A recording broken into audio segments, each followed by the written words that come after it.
What happens when the demand for renewable electricity surges, but the wind isn't blowing and the sun isn't shining? The future of renewable energy hinges on clean flexibility, the ability to store and distribute renewable power efficiently. From batteries to smarter energy policies, innovation is driving a new era of sustainability. But how do we ensure that policymakers, businesses, and everyday consumers understand these crucial shifts? Hey everybody, I'm your host, Stephen Schauer, and welcome to Stories Sustain Us. This is a podcast where we explore the incredible stories of people who are shaping a more sustainable world. Today we're diving into the complex and ever-evolving world of clean energy with a remarkable guest who has dedicated her career to making energy data accessible, understandable, and actionable. In this episode, I sit down with Kostantsa Rangelova, an expert in global energy markets and a passionate advocate for informed decision-making in the clean energy transition. Her journey began in Bulgaria, where her childhood experiences in the 90s sparked an early interest in energy. What started as a dream of becoming a journalist transformed into a career in energy policy after a pivotal college class changed her perspective. Living in France further broadened her worldview, reinforcing her belief in adaptability and exploration, values instilled in her by her adventurous grandfather. Today at Ember, she works to demystify energy policy, using data-driven insights to push for a cleaner, more flexible, and more sustainable future. From geopolitics to personal consumer choices, we'll discuss why energy is more than just a commodity. It's a dynamic force shaping the world around us. Kostantsa will break down the role of think tanks in policymaking, the importance of clean flexibility in our power grids, and why technological innovation and consumer empowerment are the keys to an unstoppable clean energy transition. Kostantsa Rangelova is a leading voice in energy policy analysis, working with Ember's Global Insights team to accelerate the shift to green electricity. With extensive experience in global energy markets, she champions data-led solutions to foster informed public debate on the fast-changing energy landscape. Before joining Ember, she worked as a senior energy and climate analyst at the Center for the Study of Democracy, a European public policy institute, and led the downstream research team at JBC Energy, an independent energy market research center in Vienna. The transition to clean energy isn't a question of if. It's happening right now.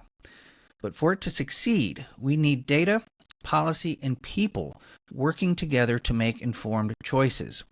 So how do we bridge the gap between complex data and real-world action? Let's find out as we dive into this insightful conversation with Kostantsa Rangelova here on Stories Sustain Us, where we're inspiring action through the power of storytelling. All right. Hey, Kostantsa, how are you? Welcome to Stories Sustain Us. Hello, I'm great. Thank you, Stephen, and thank you for having me. Well, I'm so honored and grateful that you came on the show. Thank you for accepting the invitation. And we were chatting before the recording started, and I'm here in Seattle. It's early in the morning for me, and it's early evening for you in what part of Bulgaria, I think you said you were in? Capital city, Sofia.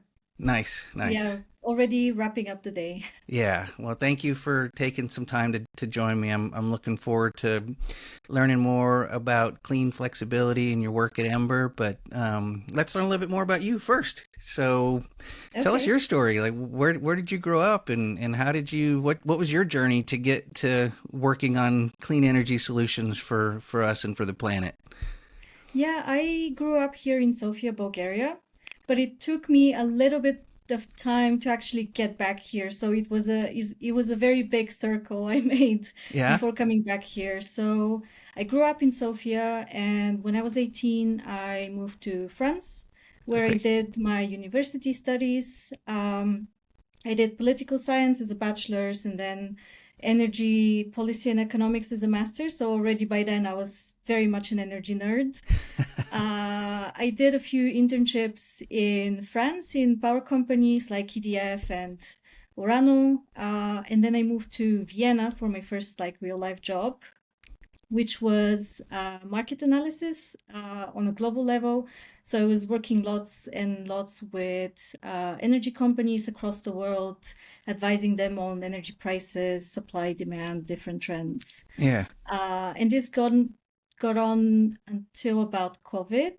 And when Okay. that hit, basically it was a major wake-up call about, priorities and family. And it was quite stressful to be separated from my family for such an extended period of time. I couldn't travel back very easily for a Sure, very sure, long sure. period of time. Yeah. And in this moment of reflection, I was like, okay, let's think about what I want to do with my life further on. And I started a transition to the NGO sector. So I joined a local think tank here in Sofia called Center for the Study of Democracy, started working on energy and climate policy here in the context of Central and Eastern Europe. And this was around 2021. Yeah. And basically in 2023, I decided I wanted to tackle global questions again and bigger picture, which is why I joined Ember, which is a global think tank, also working on energy and climate. Wonderful synopsis of your full circle journey. Let me take you back to the beginning a little bit and ask you, what was it like growing up in Sofia? And family's clearly really important to you. So, do you have siblings? And what was your childhood like a little bit? What was it like growing up for you? Yeah, it was interesting because I'm a 90s kid. And when I was growing up, Bulgaria had just transitioned from communism to Wow. a democracy. Yeah, So the yeah. 90s were particularly interesting in Bulgaria. And actually, it's very much related to why I found electricity to be such a fascinating thing and such a magical thing. Because in the early 90s, when I was a kid, we still had power cuts and power shortages quite often.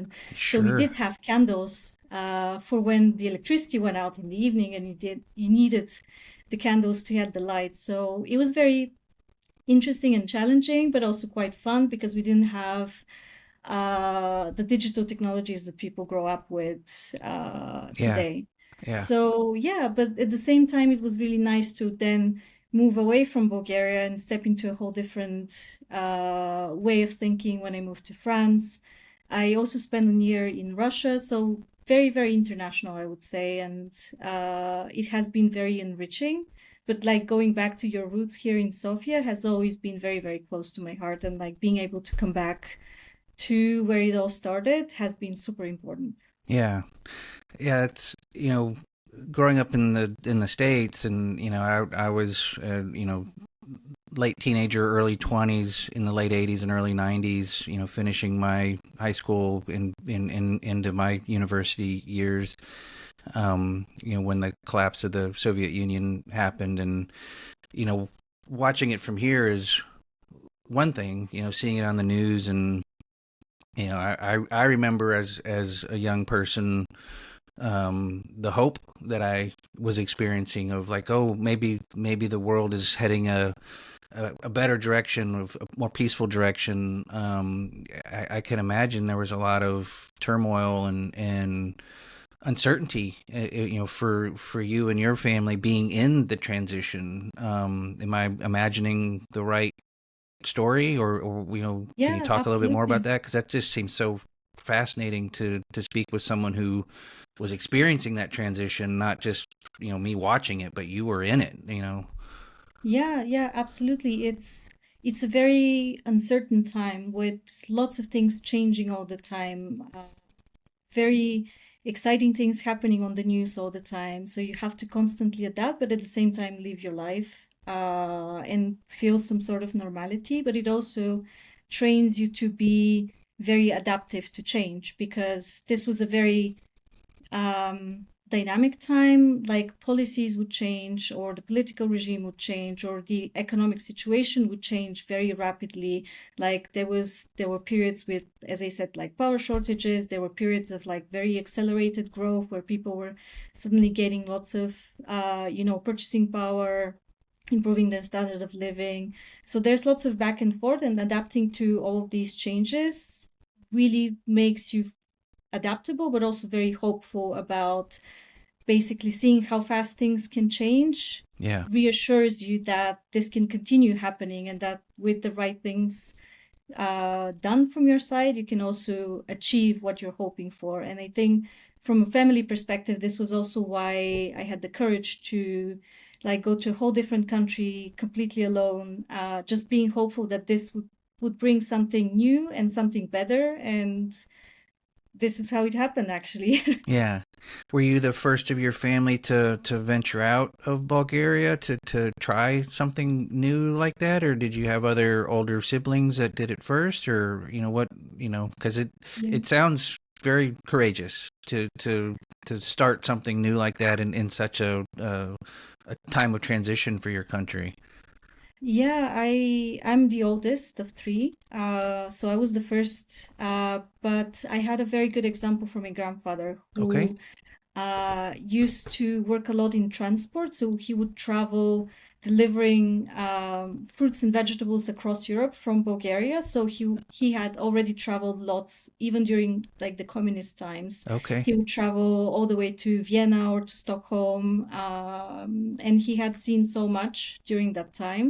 So this adventurous side of me, I think this is where it comes from. Yeah. So even during that time of Soviet domination, he was going into Western countries and bringing back stories to you about what it was like in Stockholm. Um, Yeah, I by the time I was born, he had already started a business here in Bulgaria. yeah, But I grew up with his stories about all these journeys yeah, that wow, happened during that time. yeah. It sounds like an important part of your childhood and that connection to him and his stories. So thank you for telling me that. Thank you for sharing that story. Yeah, I appreciate absolutely. it.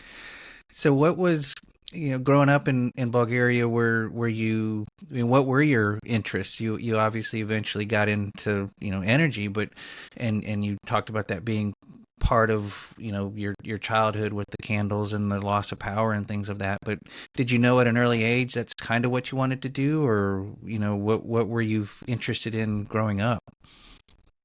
When I was a kid, I wanted to be a writer. Yeah, And I think this is kind of what I'm still doing, yeah, because even now, like I work a lot with data, but I'm trying to bring that data to life with an actual story and yeah. try to tell the story that the data has.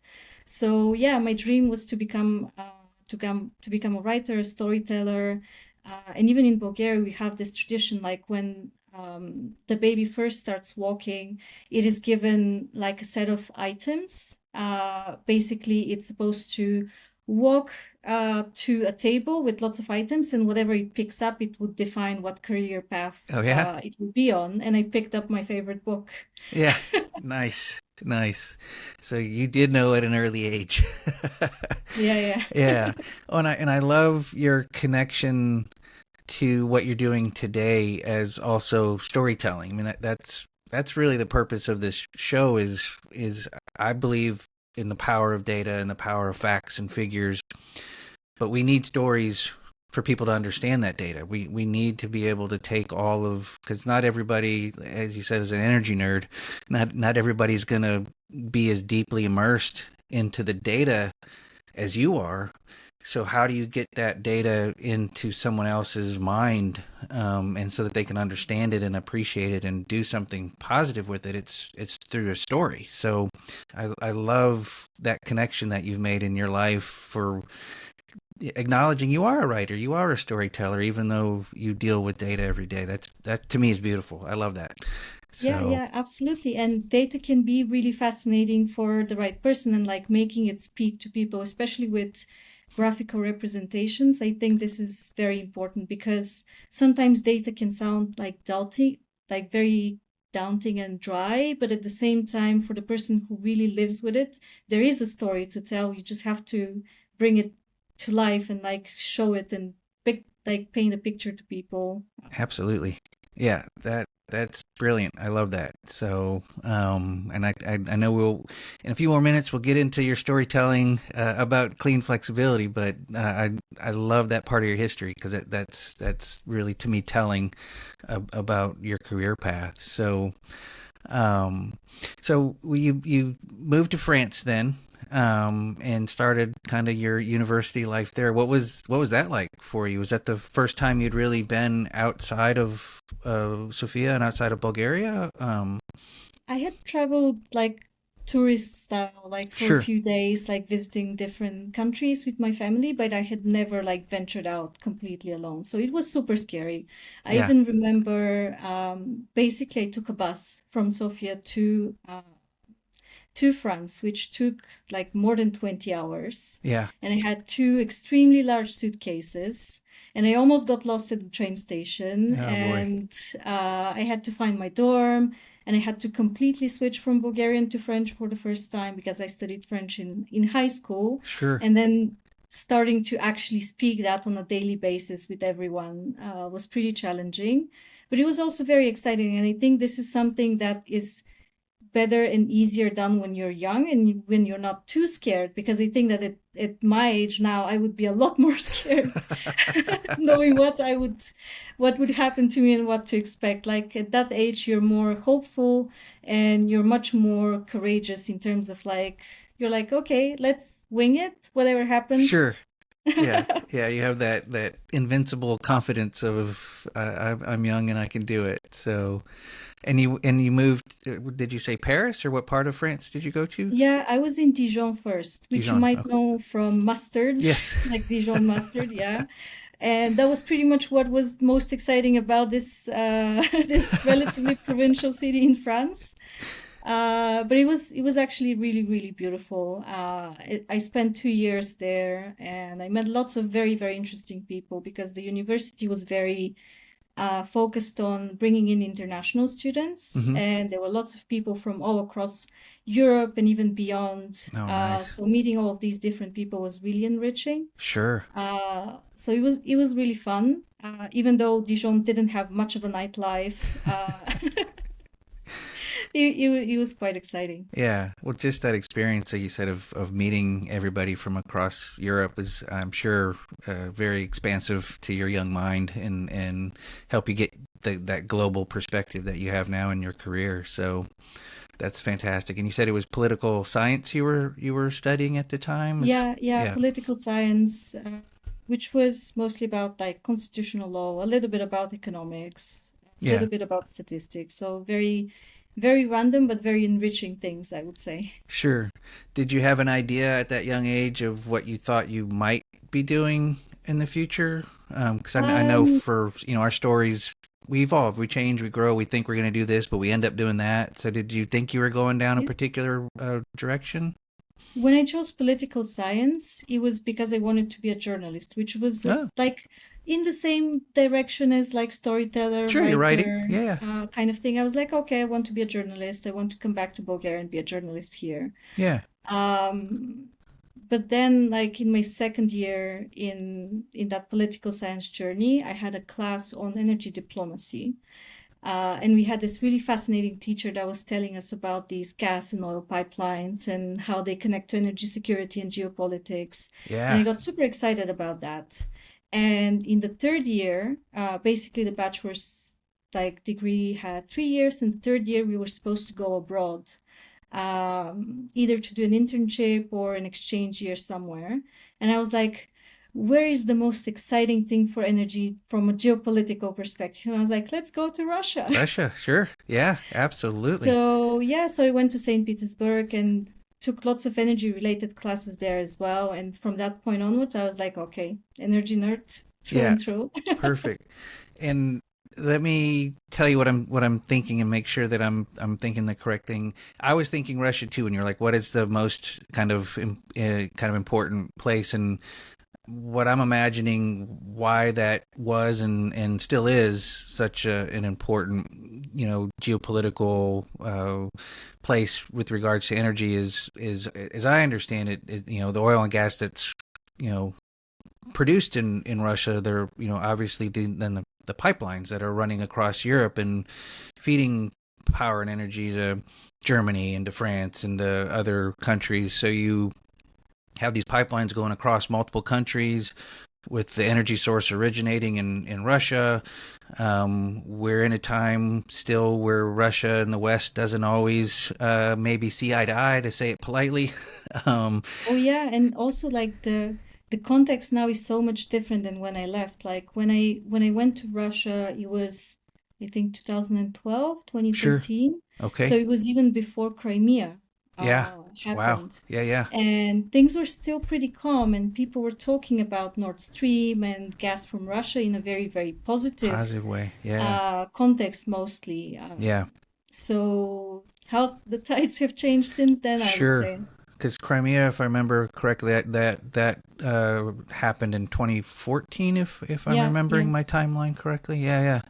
So yeah, that I'm times and then obviously with all of the war and troubles in Ukraine and everything, is it's only exacerbated the Oh yeah. challenges, I'm sure, with the relationships between European countries and Russia, and can't even get into the our my nation's Yeah, yeah, yeah, absolutely. uh, It's a very hard changing topic, but perspectives. what I do remember from that time is that when I was doing like energy classes in like there, most of what they teach you is about how energy is geopolitics. Yeah, And this was in such a big contrast to what the official political narrative was like. It's just business, but no, it's not. yeah.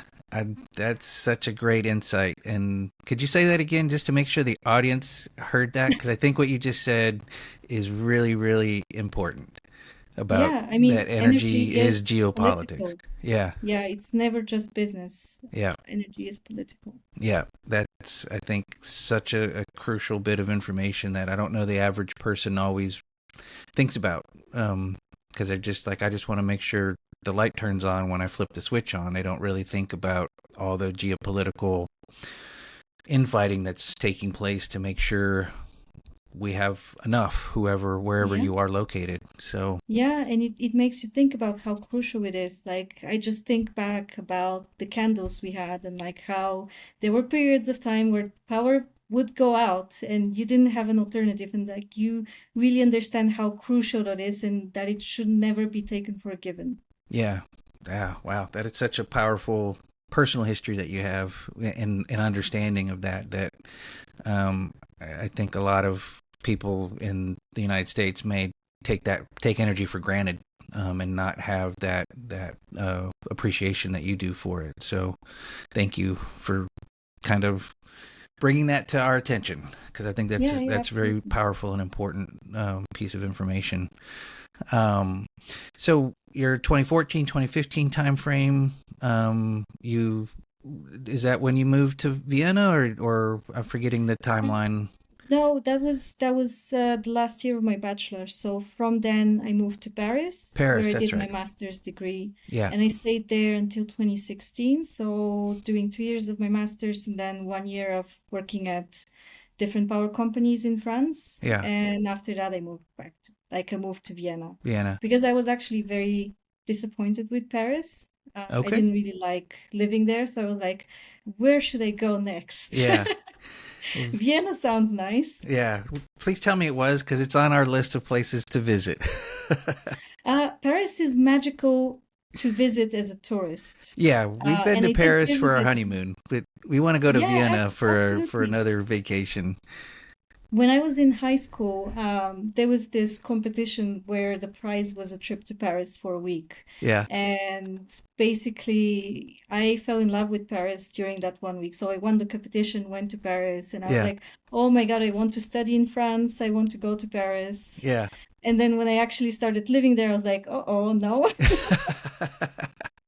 Very dirty, very dangerous. Yeah, it's a big, big, giant city. Yeah, yeah. But yeah, we want to visit Vienna one of these days. We just a little side trip here. My wife and I got married about 15 years ago, and our honeymoon was in Munich and Salzburg, and Paris was our little almost 2 week kind of European honeymoon. And I love Munich. I think it's a wonderful city, and Salzburg is just so beautiful and wonderful with the fortress on the hill and the kind of the old feel of the city, and yeah, and Paris did. It was. We're glad we did it, there's more we'd like to go back and see. But I got the sense that even in our short time, it was like, yeah, this is kind of a big, dirty Yeah. city. You're more Beautiful and perceptive than lovely me and when so I was much in to high do. school then. Yeah, yeah. So, but yeah, we want to go. We're fans of the painter Gustav Klimt, and he's got some of his work in Vienna, and we'd love to go see that. But enough about me and why I want to go to Vienna. But so tell me No, about Vienna is lovely. yeah. So tell me about your time in Vienna. Tell me why it's lovely and what you did there.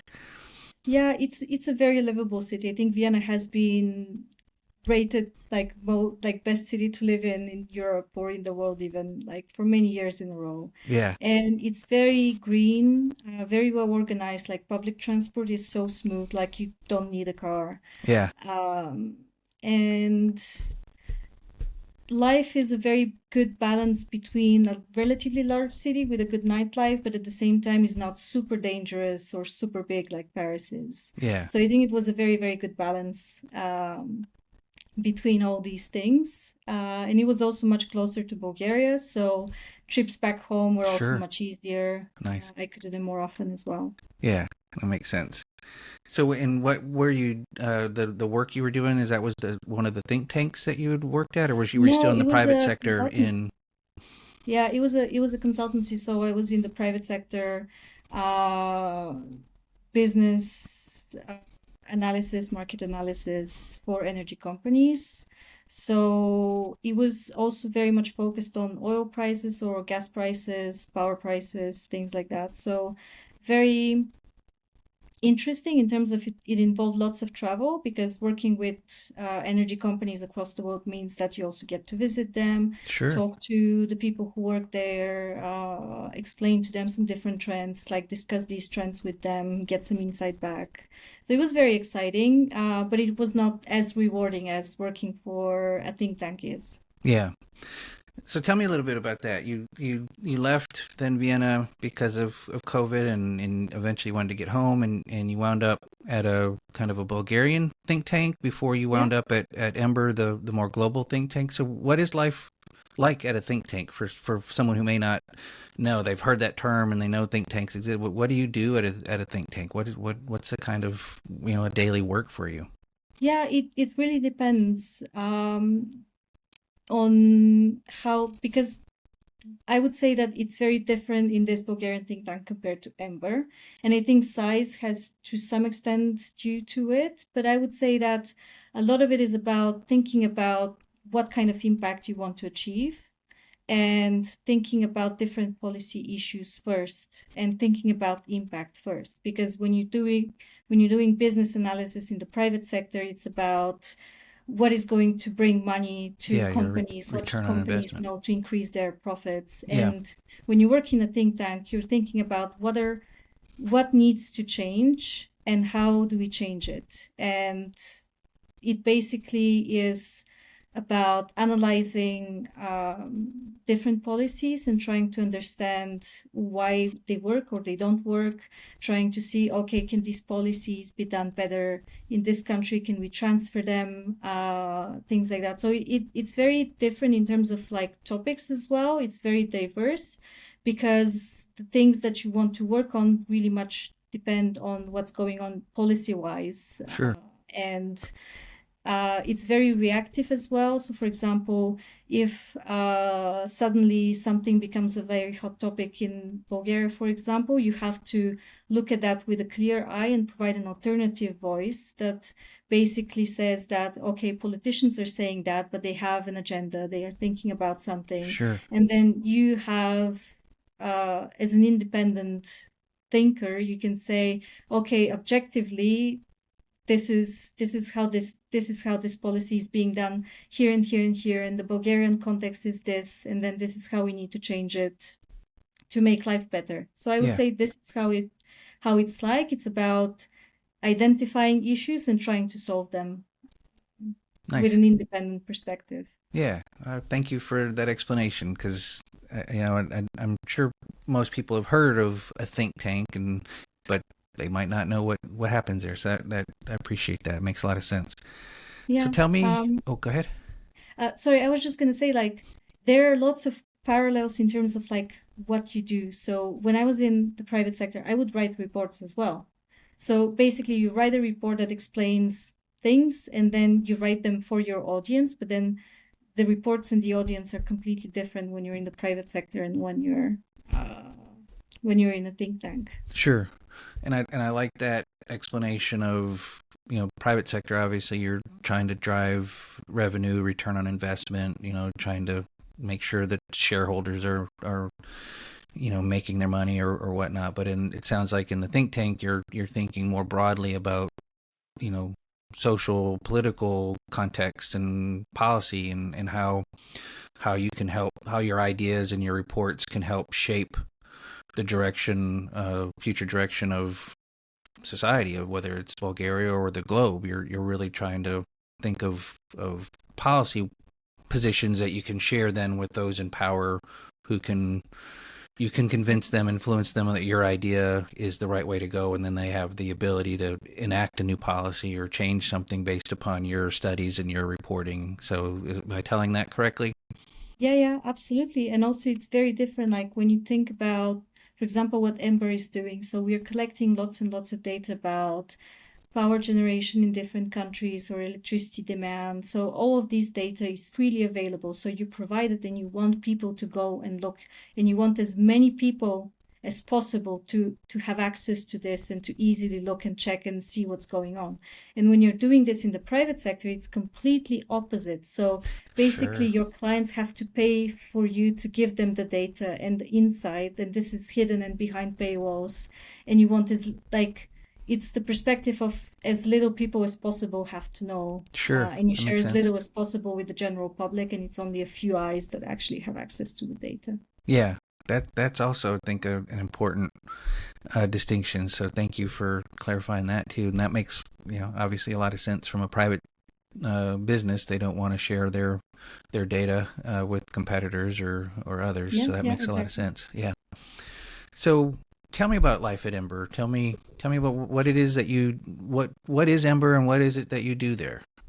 Yeah, Ember is an amazing place to work, both in terms of like the energy and the people who work there, but also in terms of like access to this amazing data that team is collecting. So basically, it's an energy think tank with a global focus, and the focus is very strongly on data and policy. And we have a whole team dealing with collecting, curating all this data, and then lots and lots of analysts that actually trying to bring the data to life and tell the story behind the data, and a whole team that tries to do like beautiful visualizations that show the data as clearly as possible, and trying to really bring forward these messages that the text is also trying to explain in a Yeah. story. Yeah.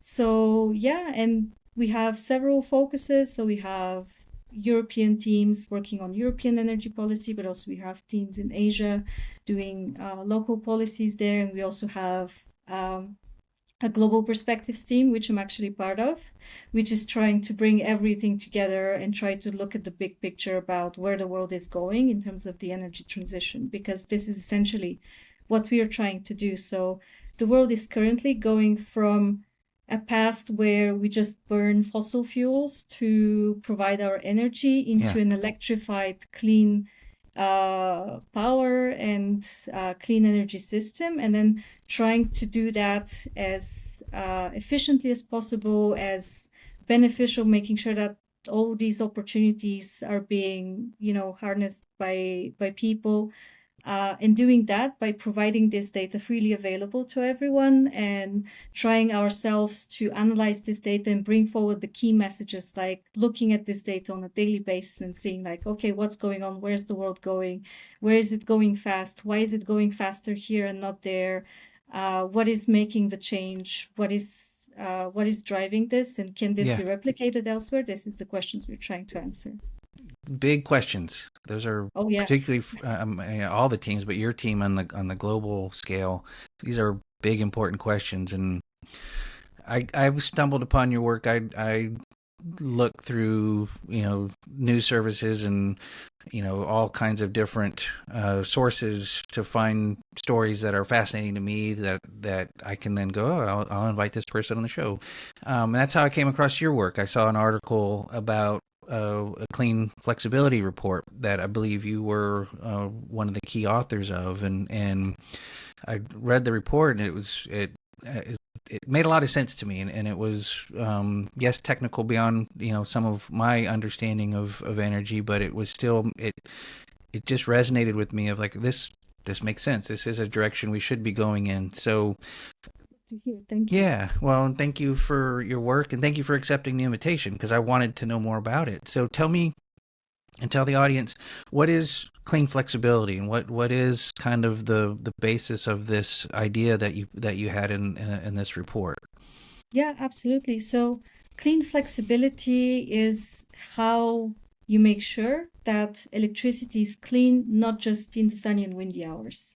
And it is a solution to what you would call a problem, because when you talk to lots of the naysayers about the energy transition, like when you talk about wind and solar Yeah. energy, they would tell you, oh, but the sun doesn't always shine and the wind doesn't always blow, like if as if this is like a big mystery being revealed.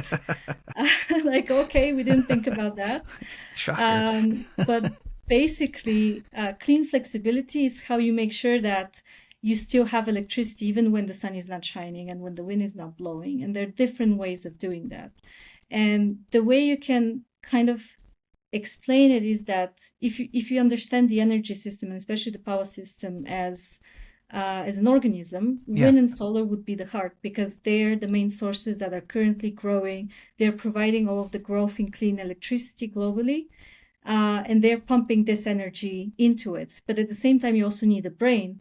And clean flexibility is the brain that makes sure that the whole system keeps working and that all of this clean electricity is being distributed when it's needed and that Yeah. it doesn't break down. I love that analogy, and that makes helps me and hopefully helps others kind of understand this. And I think there in the report, there were kind of like 9 different tools Yeah, that are used by this brain, in that absolutely. analogy, that can then help regulate and manage the energy produced by the heart, Yeah, so yeah. that to make sure that it's all of that energy is getting to where it needs to be, regardless of the clouds or the wind. So can you talk a little bit about what those tools are? And first, if I captured that right? If I didn't, Yeah. please correct me. But if No, no, but no. This is like you understood that perfectly. This is exactly how it is. So you have the heart and you have the brain, and then the brain has these 9 tools about how it does it. Because the thing is, when you have electricity, you basically have to match supply and demand perfectly at all times. right, Otherwise, you're going to have a power cut, which means that at all times, supply needs to match demand. right, And this is seems like it's difficult to do when like the sun stops shining and the wind stops blowing, but there are different ways that you can actually make sure that these two match, and this is what the brain is doing. So the first thing is that you can store the electricity, and you can do that in different ways, but basically when there is more than you need, you put it in storage, and then when there is less than you need, you take it out of the storage, and right, then this is how you balance it out. The other way is to do some shifting of the demand, and then basically making sure that you consume a little bit less when there is not enough. And then when there is a very big abundance, you try to concentrate all of that consumption in that period when there is more sun and more wind. right, There is also the sharing aspect of it, because you have different electricity systems that can be interconnected. And in certain parts of the world, it might be sunny and windy, but in other parts of the world, it's not as sunny and windy, and you can transfer electricity between these places. Or there are different demand patterns. So there could be very high demand in one place, not as much in another place, and you're trying to share that across space, not just across time. yeah, And finally, there is the supply side that can also be adjusted to make sure that it matches better demand. And there are 2 ways to do it. So there's the fossil fuel plants that we currently have. So this is how currently the system works, is that when the sun is not shining, you turn on the coal power plant. When it stops shining, when it starts shining, you turn it off. And then you try this like almost like an impossible game of like following that. Yeah. And then the problem is that in in systems that have very little wind and solar, this is not as challenging, but the more and more wind and solar you have, the more challenging it becomes to do this like following. And lots of power plants can actually not do it properly because they have some limits as to how much they can go down, how much they can go back up. And making sure that they're flexible enough to do it while wind and solar keep growing, is like in the early stages, is very important. Right. And also making sure that, wind and solar, when there's too much, that you can sometimes turn it down when this risks, threatening the system stability. So, and that also makes sense. I mean, obviously, with a coal power plant or a natural gas power plant, they don't have just on and off switches that, these are big, industrial places that take time to power up to full capacity and take time to power down, and as you said, they can't necessarily fully power down because then the rebooting, if you will, is incredibly challenging. So that is a complicated dance during this transition time. Yeah, absolutely. And I just wanted to say that basically, as clean flexibility and as the energy transition advances, this like complicated dance is actually coming to an end. So basically, clean flexibility is how you move away from this in a gradual manner, and you move into something a lot more efficient, where you have all of these other solutions like storage and like shifting across time and adjusting demand being enough to make sure that you don't need these coal power plants and gas power plants to just power up and down and just go on and off all the time. Right. So to me, the storage and the shifting and the sharing and the supplying, those four different aspects of the tools, is there one of those? I mean, they all need to be there. They all need to be functioning and working at capacity. Is there one of those tools that is lacking, that we collectively as humanity needs to put a little bit more research into or effort in improving? So is there a place where there's still growth potential? And I'm imagining storage as a place that still needs some work, but I don't know if that's a correct assumption. Yeah, so storage is actually one of the most promising new technological solutions that have come and become a real game changer, especially for solar. And when we say storage, there's all kinds of different ways of storing electricity and different tools, because when you say store electricity, there are actually different tools within that storage subset that help you store. It's not just batteries. Yeah, exactly. Batteries are the game changer because there's different ways of storing electricity, including like you can pump water up a reservoir and then release it back, and this is also storage. Great hydro, yeah. But it's limited geographically. Like you can't build such a thing everywhere. But with batteries, you can actually install them anywhere because it's a modular solution. And modularity, like wind and solar, this is what makes them game changers, because you don't depend on geographical conditions or on fuel supply. You just build a manufactured good, you can place it anywhere and scale it up very, very fast. And with batteries, it's really a game changer because they are super fast in terms of response. They're even faster than they're much faster than fossil plants, for example, in terms like how fast they can respond to changes in supply or demand. And also they have very limited losses, like almost no energy is lost in between like the charging and the discharging, and they can scale up super fast. And for batteries, like you're seeing how developments in terms of innovation is really changing the game in terms of like they're becoming cheaper and cheaper, easier to produce, which means that they can scale up faster. And it's this virtuous circle where the technology needs an initial push to start developing, but once it reaches this like virtuous circle where the the deployment makes the technology cheaper because we learn how to make it more efficient, and we make more and more and more. And then when it becomes cheaper, it gets deployed even more, and Yeah. this helps it This- further reduce costs, Yep. and so on and so on. Yeah. And batteries have already reached this stage, like We especially have for, already.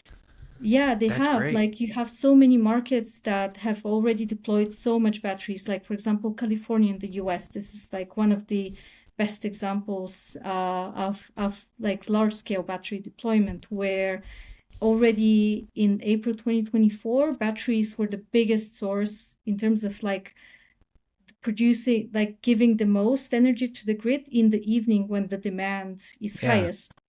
So they were like giving back more to the grid than gas power plants were producing, more than any other energy source. And they basically can take around a third of the solar output in the middle of the day and then transfer that to the evening, which really is a game changer, because it means that when it's super sunny in the middle of the day, you can take a very big chunk of that and just place it in the evening when the Right. sun has already set, and even through the night. Right. And this is really huge. And you have all these kinds of very interesting projects that are already popping up. For example, in the Middle East, there is this company that is currently building a large solar power plant with a battery next to it, and it will be providing 1 gigawatt, which is like huge amounts of energy on a constant level. So basically 24/7 Wow. constant supply from solar with the battery. Yeah. Well, that's exciting. I hadn't heard or learned yet that battery usage has, gotten to that tipping point. I know solar and wind power have gotten to that tipping point where it's actually now cheaper to produce energy with solar and wind than it is for fossil fuel in most cases. But that battery technology, that is a game changer, because that's wonderful news. That's exciting news. So Yeah, thank yeah, you for absolutely. enlightening me on that, because I didn't know we were that. I know advances are constantly being made with batteries, but I didn't realize there was tangible, successful evidence of how this can be deployed in mass to move more and more towards a clean energy system. So that's exciting. Yeah, absolutely. I mean, batteries have already reached this stage where they're super cheap and they can make a very big difference, and they're being deployed at scale, like in different markets, like in Europe, in the US, in China. And the thing that could be stopping batteries from deploying in a market is no longer the cost of the battery, but it's rather the policy and how the market works, so that allowing the battery to be able to participate and to be Yeah, able to provide all of these benefits. yeah, So basically opening up the market and providing these opportunities will create this virtuous circle in other markets in the world as well. But already, like, the decline in costs in just like the last few years in terms of like what has happened to batteries has been so tremendous that it's basically going on this like very steep curve in terms of deployment. And that's this is just wonderful. the beginning. As I Yeah, said, like, this is a true game changer, and more markets are starting to pick up on this opportunity that batteries offer especially together with solar. yeah. That's super exciting in a world full of not always good news. That sounds like it's some really positive news. Um, and it kind of gives me the next question I wanted to ask you. Kind of came out of what you were just talking about.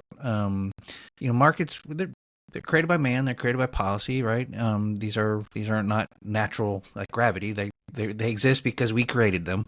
Um, so with your expertise and your knowledge, what are like the top three priorities or policy suggestions you would make to those in charge of politics and policy, to help facilitate this transition? What do you think that our elected officials should be doing, or we should be demanding that they do, if they're not? What's your suggestions?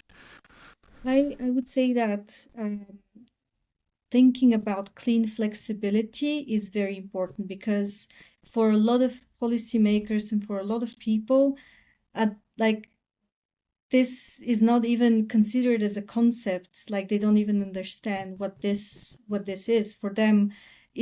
they're still living in the world where you just turn off on and off like the coal and gas power plants, and shifting your mindset to this whole new toolbox of tools that you can use to enable like a fully clean power system is really key, because it's relatively new in the sense that this is a new energy revolution that is driven by technological innovation. And this technological innovation has brought us wind and solar, and now batteries, and also digital technologies, because something we haven't talked about as Yeah. much as this demand shifting, which is really, really powerful, and where it's very often ignored.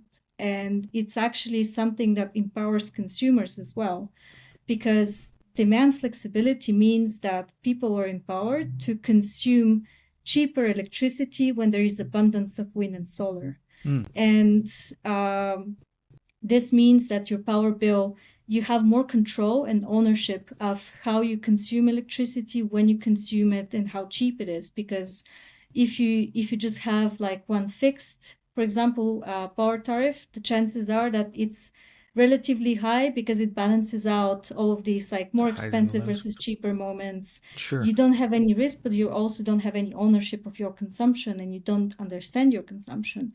And moving to this new system where you have smart meters basically allowing you to understand your consumption, to monitor it, but also to control it better, to adapt to these price signals, which means that, for example, you charge your electric vehicle when the sun is shining, or if you're using electricity to heat your home, you're preheating when there's lots of wind, for example. And this means that your power bills can be significantly reduced compared to not doing anything and not understanding your consumption. Yeah, that makes the smart meter at your house, or the smart appliances that you can then program to pay attention to the grid while you're off doing something else, because we don't have maybe the time to watch the grid and know that, hey, this is peak time or this is not. So these smart appliances and smart meters can do that for you and adjust automatically throughout the day. Is that correct? Absolutely. Yeah. Yes. So there is, for example, in Norway, like you need to have a smart charger for your EV. So you plug it in and you just press a button saying enable smart charging, and you just leave your electric vehicle be, like you don't have to do anything. Right. And then you can earn up to 70 to 100 euros per year from just pressing that button saying enable smart charging. And this means that your EV is charging when the electricity is cheaper, so you're saving on the electricity bill, but you're also getting paid You're getting an for the fact incentive. that Yeah. you're participating in this. Yeah. Yeah. No, that makes that was another question that I was going to ask, and you touched on it, is that there are then government incentives that can be made into these programs to discourage people from using energy during the peak times, or the difficult times or charge your car, for example, when the energy is abundant. So there are these financial tools that the government could institute if they wish to help citizens use these smart appliances and use them to their advantage. So it benefits everybody, that the power is being distributed more efficiently, but then I might get a little extra money in my pocket if I do this with little program. to no effort. Yeah. No, that's brilliant. I think that is such a creative use of this technology, and I don't know when that will happen here, because of the world we're living in now. But it's so exciting to know that it is happening, and that it's possible, and that it is a future that is not too far off. It's actually now, and it can be, as you said, with the change of mindset, we can do these things now. We don't have to wait. So that's exciting. Yeah, absolutely. And it's also about changing the debate a little bit, because we are getting stuck into this debate about, oh, power prices are too high, and this is because this and that. And then this doesn't enable people to have ownership and to really understand what's going on. And I think that the more consume electricity becomes like having a mobile operator, because it's quite similar, like being able to change your provider and having different plans based on what you need and how you consume. Like it could be like changing your mobile operator Yeah. if there is enough demand from people to just like become more aware, and building this awareness and helping people understand and being at like getting more and more knowledge about how the system works and what they can do and how they can be empowered can really change the debate in a meaningful way and get unstuck from this, oh, renewables are leading to high power prices and it's all their fault, where in reality this is not true. And Yeah. all of these like very populist debates can gradually be phased out into something more productive and something more grounded in what is actually happening. Love that. That's critically important as well in the times that we're in with populist um, conversations happening, not just here in the States, obviously, but in Europe and other parts of the world. That's a rising issue that needs to be addressed, and that sounds like a wonderful way within the realm of energy to have these conversations in a more realistic approach. So, Kostantsa, I want to make sure that I'm giving you enough time here. As I want to be respectful of the time. I keep talking to you about this for another hour, but I want to make sure it's evening time for you. I'm sure you want to get on with your night as well. Is there anything else about clean flexibility or your work at Ember that we haven't touched on yet, or that I haven't asked you about that you want to make sure that you get out and tell me about and tell us about? I just want to make sure that I'm not missing something that you need to make sure that we know. Yeah, I would say that I think we covered the most important tools that exist. I would say that one of the I would really invite people to get more aware about how the power system works and how it impacts them. Because, as I said, like for many people, turning on the light is something super mundane, and you don't realize like this very big system that is behind it. But in reality, it's a very dynamic and interesting world that the more you understand it, the more you realize how this is going to change radically over the coming years, because we have all these new technologies that are changing the way we produce and consume electricity. And this can change people's lives for much, much better, not just from the perspective of, reducing emissions and improving air quality, for example, from not burning fossil fuels. But uh, it's also about democratization of energy. Yeah. Because wind and solar, like especially solar, this is something you can install on your roof. Controlling your energy consumption, this is something you can do as well. And this helps the whole system to become much closer to people and for people to take ownership of it. And I think clean flexibility is very strongly related, to that. Perfect. That makes a lot of sense to me, and I like that idea of getting more ownership of such an important aspect of our life. We all rely on energy. We all need energy to power our lives, and the lights in our homes and our mobile phones and the computers that we're using on our desks and our vehicles that we drive around the community. So having a better personal knowledge of that and understanding of it, and some ownership of it by having solar on your roof or smart appliances and smart meters makes a whole lot of sense to me. So I appreciate all of that. Where can people go? I'll make sure I can put in the show notes links to Ember and links to the Smart Flexibility Report. But is there a place you want to tell people now where they can go to get more information about your work? Yeah, our website, Ember Energy, we actually revamped it quite recently, so it now looks much sleeker and much better. So emberenergy.org would be where you can go and check our reports. We publish very often all kinds of new reports, not just this clean flexibility report, but updates about what is happening across the world in terms of the energy transition. So if you want to know more about where the world is going, and looking at the data yourself, because we have all these colorful, very easy to use data tools where you can visualize for your own country. You can see where the power is coming from for the year, but also on a monthly basis for many countries. You can check how much different power sources contribute to your country's electricity generation. You can see how much solar produced over the past month. You can see how many emissions were produced from the whole power sector. So all this data is really available for everyone on our website. There's different tools that you can use to look around and play around. Yeah, it's a great website, and it is clean and it's very user friendly. So I encourage everybody to go check it out. It's a great resource, and again, I'll make sure to include information in the show notes so people can get there and learn more about your important work. You already mentioned kind of this idea of encouraging people to learn more about their energy sources and taking a little bit more personal ownership.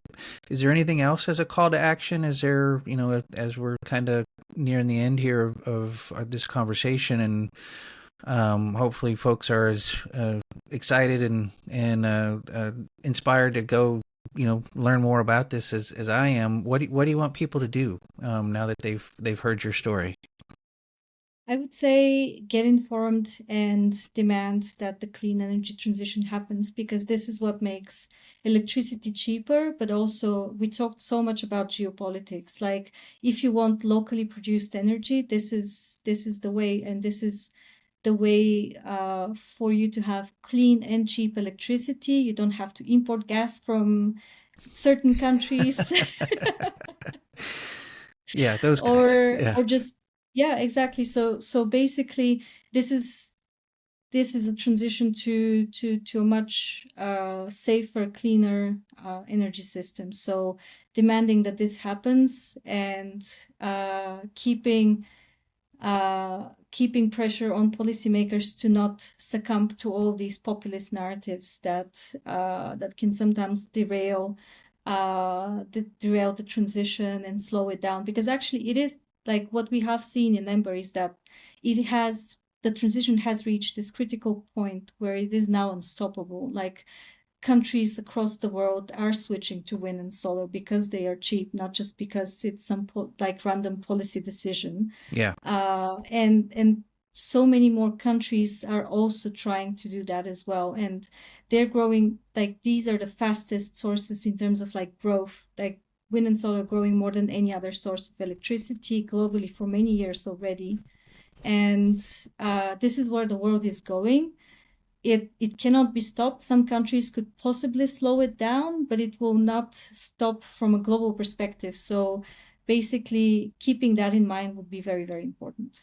Perfect. I appreciate that message of encouragement and hope, because you can get lost in the news sometimes and not recognize that reality that the world is moving forward. This transition is happening, and it is unstoppable, as you said, because it's going to happen. It is happening, and it needs to happen. So love all of that. We do talk a little bit about hope on the show, and in kind of ending on that idea that there's hope in the energy transition is unstoppable. But I also want to talk to you a little bit about what makes you hopeful. And hope is this idea. It's not just a fluffy emotion. It's actually, those who study hope don't even define it as emotion. It's really kind of a mindset. It's, you have a vision for a better future. You have an idea of how to get to that future. There's steps or a plan or a process you can take to get there. You may not know it all, but you have a direction to go in. And you have this sense of agency, that there's something I can do to make this vision happen. Doesn't mean it won't be difficult, and doesn't mean there won't be challenges, and you might fail, but that's, you have a vision, you have a process, and you have a sense that you can get there and do it. So I want to ask you 3 questions about your hopes. So the first question, Kostantsa, is, what is your vision for a better future? It can be for you personally or professionally or for the world. Like what's your hopeful vision for the future? Yeah, I, I think I'm mostly hopeful for an acceleration of the clean transition. And I'm saying that from the perspective of like seeing more solar panels, seeing more windmills, producing electricity. I think this would help in terms of not just making sure that the air is cleaner and that climate change doesn't happen as fast, but you know, just empowering people and countries to have access to that, because this is a completely different world. Because if you have a situation where electricity was produced like by very big power plants and then distribute to everyone, and you don't have any power, yeah, like you either plug in or you're not connected and you don't have access to electricity. And this is so much more empowering because you can install a solar panel on your roof, you can have a battery, you can even use your EV as a battery, and you can be self-sustained, or you could have whole communities that can build together, like and like co-own a solar power plant. Or you can have agricultural like farmers building solar next to crops, and then you can have this very beneficial coexistence between like solar and crops. And all of these things means that you give the energy back to people themselves, and they can have more ownership about what's going on. You don't depend on larger coal power plants. You don't depend on different countries and on like the fuels being delivered. So I think I really hope we can get there. Uh, and not like this is a hope for all kinds of countries, but especially for global south countries, like Yeah. imagining all of this electricity access getting there with these technologies. I think this can have lead us to a more peaceful world as well, Yeah. where fossil fuels are not as critical and where geopolitics and energy is not as political as it is today. Yeah. I want to dig a little bit deeper. I love the vision, and you kind of touched on this a little bit. But the second question is why? And again, you kind of talked on that a little bit. There's peace involved in this transition. There's empowerment, personal empowerment involved in this. But is there anything else you want to add into, like, why is that your vision? That transitioning to clean energy faster is a part of your vision that you just want to add on to that answer. Yeah, I think just the elephant in the room, I would say, which is climate change. I would say that making sure that we don't have extreme weather events, or we limit that as much as possible. This is really critical. And I really want to think that we still have time and we can still do this. It just means that we need to keep going, not forget the end goal. And yeah, I really hope that this is something we can achieve. Perfect. Now, last question about your hope for a better future. Imagine for a moment that the future you just described is real and it's right now.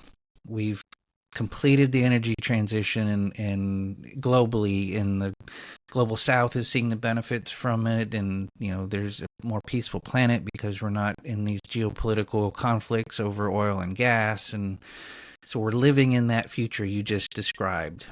How does that make you feel to know that that's the world we're living in? I would say relieved. I think I would feel lots of relief if that were true and we would get there. And I really hope that uh, this is going to happen during our lifetime, Yeah. because this is something like we are living in a truly historical moment. And this can be at the same time scary, but also very empowering and full of hope. And I do think that this generation, like this, where we are as humanity right now, we can change the world into something much, much better within our lifetime. And we have the technologies to do it. So, yeah, I think I would feel relieved and happy. Perfect.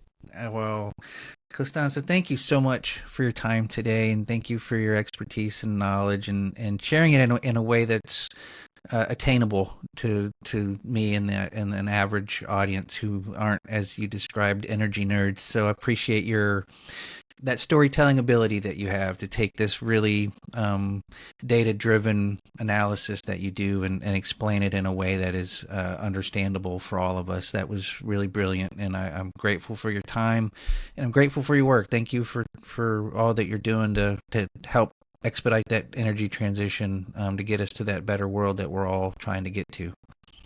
Yeah, and thank you so much for the opportunity to share this story. It was a really great pleasure to talk to you and to share this story. So thank you for that. All right. Well, I wish you all the best, and look forward to reading your next report. Thank you so much. All right. Bye. Bye-bye. What an insightful conversation with Kostantsa Rangelova. In this episode, we explored the evolution of global energy markets, the critical role of clean flexibility in the energy transition, and the importance of using data to drive informed decision-making. Growing up in Bulgaria in the 90s, which was a time of uncertainty and transformation following the fall of the Soviet Union, Kostantsa shared how her early experiences shaped her resilience and passion for energy policy. And her journey from an aspiring journalist to energy analyst also demonstrates the power of adaptability and lifelong learning. And for me, one of the key takeaways from today's discussion is the power of storytelling in making complex data accessible. Kostantsa is a master communicator, and not all scientists and data analysts have that skill set. She explained clean flexibility beautifully, using the analogy that renewable energy is the heart, while clean flexibility is the brain. And storing, shifting, sharing, and supplying are the tools used by the brain, or clean flexibility, to keep our heart, or our clean energy sources, reliable and efficient. It's this ability to break down difficult concepts into digestible pieces that makes sustainability issues more understandable to policymakers and everyday people alike. Kostantsa reminded us that compelling narratives aren't just about numbers. They're about real-life stories, clear language, and relatable analogies. This is the kind of storytelling that drives real change, and I deeply appreciate her ability to bring these ideas to life for us today. I want to thank Kostantsa for joining me on Stories Sustain Us, and for her incredible work advancing the global clean energy transition, which, she said, thankfully, with so much passion and just belief that this clean energy transition is unstoppable. Her insights and dedication are making the world a better place. For those of you listening, I hope Kostantsa's story inspired you just as it did me to take action in your own community. Whether it's learning more about clean energy policies, advocating for better renewable energy initiatives, or simply making small changes in your daily energy consumption, every effort counts. So thank you for what you're doing to make the world a better place as well. If you enjoyed this episode, please support Stories Sustain Us by sharing it with your family and friends, liking and following the show, and leaving a comment. Your engagement helps me to bring these inspiring stories to you. So thank you for supporting the show. And be sure to join me for the next episode, releasing on April 1st, where we'll dive into the incredible work being done to protect and restore the Anacostia River. My next inspirational guest will share how they are bringing partners and communities together to achieve a clean and safe Anacostia River for all who live in its watershed, now and for future generations. Catch the next episode of Stories Sustain Us on April 1st. It'll be available at storiessustainus.com, wherever you listen to podcasts, and on YouTube. Thank you for being here today, and please keep making the world a better place, one story at a time. Till next time, I'm Stephen Shower. Please take care of yourself and each other. Take care.